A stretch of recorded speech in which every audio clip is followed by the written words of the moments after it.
Hi అండి. ఆషాఢ మాసం అయితే స్టార్ట్ అయిపోయింది. ఆషాఢ మాసంలో ఆడవారికి ఎక్కువగా గుర్తొచ్చేది ముందుగా గోరింటాకి కదండి. ఈ గోరింటాకు కొంతమందికి ఎర్రగా పండుతుంది, కొంతమందికి సరిగా పండదు. కాబట్టి ఒక చిన్న టిప్తో అయితే మీ ముందుకు వచ్చేసాను. వీడియో అయితే చివరి వరకు చూసేయండి. ముందుగా అయితే గోరింటాకుని శుభ్రం చేసి పెట్టేసుకుందాము. నెక్స్ట్ వచ్చి స్టవ్ మీద ఒక గిన్నె పెట్టుకుని దానిలో ఒక స్పూన్ వరకు టీ పొడి వేసుకోవాలి.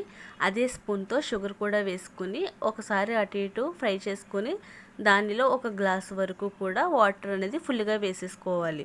ఇప్పుడు అందులో చిన్న దాల్చిన చెక్క ముక్క వేసుకుంటున్నాను. అలాగే 2 స్పూన్ల వరకు సోంపు వేసుకుంటున్నాను. ఇప్పుడు దీని అంతటిని కూడా బాగా మరగబెట్టేసుకోవాలి.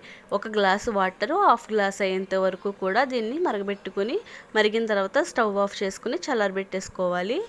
చల్లారిన తర్వాత ఇలా స్ట్రైనర్తో వడపోసుకోవాలి.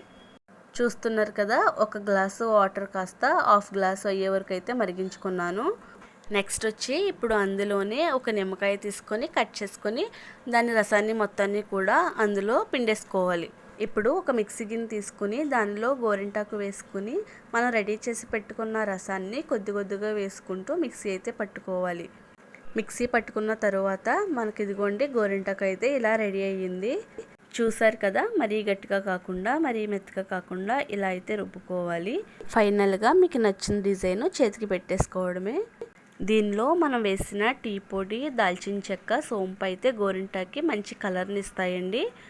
ఇక షుగర్ వేయడం వల్ల మన చేతికి గోరింటాకు పెట్టినప్పుడు అలాగ స్టిక్ అయ్యి ఉండడానికైతే బాగా యూజ్ అవుతుంది. నేనైతే గోరింటాకు పెట్టుకున్న తర్వాత 30 to 40 మినిట్స్ వరకు అయితే ఉంచుకుని కడిగేసుకున్నాను. ఈ గోరింటాకు గురించి ఆరోగ్యపరంగా చెప్పాలంటే ఈ ఆషాఢ మాసంలో వాతావరణం ఒకసారిగా మారుతూ ఉంటుంది కదండి.